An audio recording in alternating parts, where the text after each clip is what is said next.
yang akan membawakan khutbah Jumat pada siang hari ini, yaitu salah satu finalis dari Polri 2021. Beliau ini Buas, jadi namanya Buas, bukan Ustaz Abu Salim. Assalamualaikum warahmatullahi wabarakatuh. Alhamdulillahilladzi an'ama alaina bil imani wal islam wa qad halana bi syari'ati nabiyil karim. Ashhadu an la ilaha illallah wa ashhadu anna Muhammadan abduhu wa rasuluh. Allahumma salli wa sallim wa barik ala Muhammad wa ala alihi wa sahbihi wa man tabi'ahum bi ihsani ila yaumiddin. Amma ba'd, fa ya ayyuhan nas usikum wa iyaya bi taqwallah faqad fazal muttaqun. Wa qala ta'ala fil Qur'anil Karim, a'udzu billahi minasy syaithanir rajim. Ya ayyuhalladzina amanu taqullaha wa qulu qawlan sadida yuslih lakum a'malakum wa yaghfir lakum dhunubakum wa man yuti'illaha wa rasulahu wa qad faza fawzan 'azima. Wa qala ta'ala inna Allaha ma'al ladzina taqaw wal ladzina hum muhsinun. Sadaqallahul adzim. Jamaah salat Jumat insyaallah yang sama-sama mengharapkan keridhaan dari Allah Subhanahu wa taala. Sebagai hamba kita patut bersyukur kehadirat Allah Subhanahu wa taala, karena di Jumat yang penuh berkah ini Allah Subhanahu wa taala masih mencurahkan kepada kita begitu banyak kenikmatan. Termasuk hari ini kita mampu melaksanakan. Allah Subhanahu wa taala memberikan kita kekuatan untuk melaksanakan salah satu kewajiban kita, yaitu melaksanakan salat Jumat secara berjamaah. Hadirin jamaah Jumat insyaallah yang mengharapkan rahmat dari Allah Subhanahu wa taala. Mari kita senantiasa memperbaiki keimanan kita, meningkatkan keimanan dan ketakwaan kita kepada Allah Subhanahu wa taala. Karena sebaik-baik bekal di sisi Allah adalah takwa. Jamaah Jumat insyaallah dirahmati Allah Subhanahu wa taala. Hari ini saya ingin mengingatkan kepada diri saya pribadi dan kita semua bagaimana kita menjadi pribadi-pribadi Islam yang menjadi penyebar kedamaian. Hari ini kita tahu bahwa kita ini beragama Islam. Islam itu kita tahu bahwa penuh dengan kedamaian, penuh dengan kebaikan. Sebagaimana Rasulullah mengajarkan kepada kita dengan istilah akhlakul karimah. Allah Subhanahu wa taala telah menegaskan kepada kita bahwa pada diri Rasulullah ada suri teladan yang baik. Kata Allah, a'udzubillahi minasyaitonir rajim. Laqad kana lakum fi Rasulillahi uswatun hasanah liman kana yarjullaha wal yawmal akhirah wa dzakarallaha katsira. Al-ayah. Telah ada pada diri Rasulullah suri teladan yang baik bagi siapa yang mengharap rahmat Allah, dan beruntunglah yang banyak mengingat kepada Allah Subhanahu wa taala. Jadi jamaah sekalian, kalau sekiranya Nabi kita merupakan teladan, Nabi kita mengajarkan kita tentang kebaikan, maka hendaknya kita selalu menjadi agen-agen kebaikan. Dimanapun kita berada, kita hendaknya selalu menyebarkan kebaikan.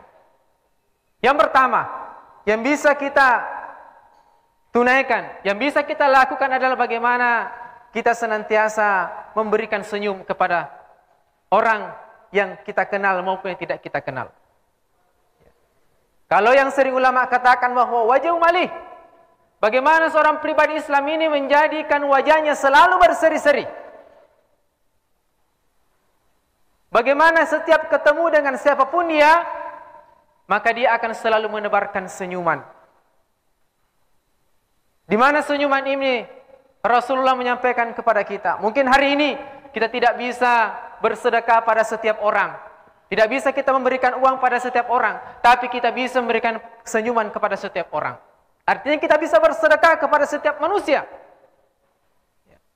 Dan ini telah dicontohkan oleh Nabi kita Muhammad sallallahu alaihi wasallam.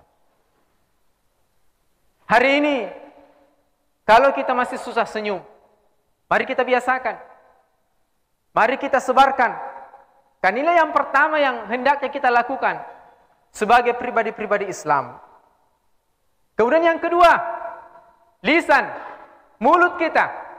Kita senantiasa juga menebarkan kebaikan-kebaikan.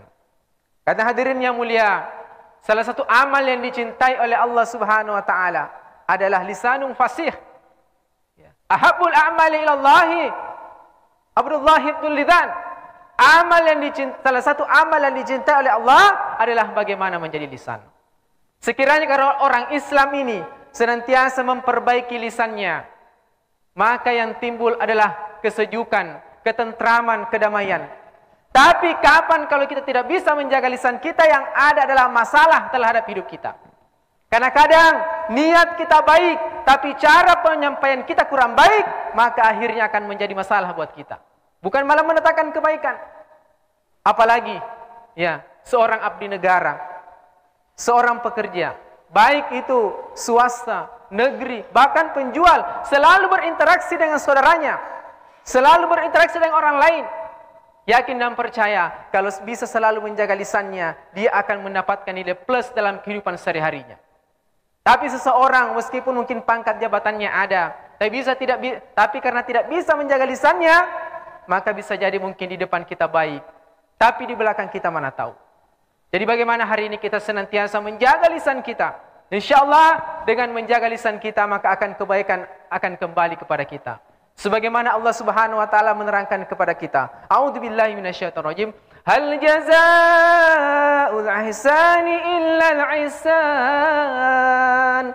Tidak ada balasan kebaikan kecuali kebaikan pula, kata Allah. Maka senantiasa jika lisan kita ini isi dengan kebaikan-kebaikan, maka akan kebaikan pula maka akan ada kebaikan pula yang dilahirkan oleh lisan-lisan kita ini. Ya, seseorang mungkin tidak bisa melihat dari isi otak kita, gelar-gelar kita, tapi seseorang bisa melihat bagaimana akhlak kita, bagaimana lisan-lisan kita. Jamaah insyaallah dirahmati oleh Allah Subhanahu wa taala. Kemudian yang ketiga, ya, yang ketiga bagaimana kita memperbaiki hati-hati kita. Ya, bagaimana hati ini kita tautkan dengan ketakwaan. Yang sering ulama sampaikan ada qalbut taqi. Hati yang selalu ingat, hati yang selalu takut kepada Allah Subhanahu wa taala. Siapa saja yang hatinya selalu terpaut dengan Allah, maka dia akan selalu terjaga dengan kebaikan. Karena kenapa? Tidak akan melakukan kemaksiatan, karena dia selalu merasa diawasi oleh Allah Subhanahu wa taala. Jangankan keramaian, dalam kesendirian pun kalau dia selalu merasa diawasi Allah, maka dia tidak akan melakukan kemaksiatan. Dia tidak akan berjudi, dia tidak akan pakai narkoba dan lain sebagainya. Kalau dia hatinya selalu terikat kepada Allah Subhanahu wa taala. Dan yang keempat adalah bagaimana tangan yang Allah titipkan kepada kita ini ya dilatih menjadi yadus sakhi. Artinya apa? Rajin bersedekah, rajin melakukan kebaikan. Karena kenapa hadirin yang mulia? Inilah salah satu yang dicontohkan juga Nabi kepada kita. Salah satu amalan harian Nabi adalah senantiasa setiap hari bersedekah. Tidak perlu banyak, yang penting istiqomahnya. Kalau kita bisa istiqomah 1.000, 2.000, 5.000, sesuai dengan kemampuan kita. Yang penting istiqomah. Karena hadirin yang mulia, tidak ada pernah sejarah menukilkan bahwa orang yang rajin bersedekah itu bangkrut. Tapi yang ada, orang yang berjudi itu banyak yang bangkrut. Dan insya Allah, demi Allah, Allah Subhanahu wa taala akan ganti kepada kita. Wa ma anfaqtum min syai'in fa huwa yuhlifuhu, kata Allah. Apa-apa yang kita belanjakan di sisi Allah, maka Allah akan gantikan. Mungkin tidak dengan uang, mungkin dengan tidak harta, tetapi kebaikan yang menimpa diri kita, kesehatan kah, keluarga yang aman, tentram, keluarga kita sehat-sehat, itu merupakan rezeki juga. Insyaallah mudah-mudahan Allah Subhanahu wa taala senantiasa memberikan kita kekuatan. Yang pertama adalah bagaimana kita senantiasa selalu berwajah berseri-seri, menebarkan kebaikan, senyuman. Yang kedua bagaimana lisan kita ini senantiasa mengeluarkan kata-kata yang baik. Kemudian bagaimana hati kita senantiasa ditautkan dengan Allah. Dan yang keempat, bagaimana kita latih tangan kita untuk senantiasa banyak berbuat kebaikan, misalnya sedekah. Barakallahu li wa lakum fil Qur'anil Karim wa nafa'ni wa iyyakum bima fihi minal ayati wa dzikril hakim wa taqabbal minni wa minkum tilawatahu innahu al ghafurur rahim.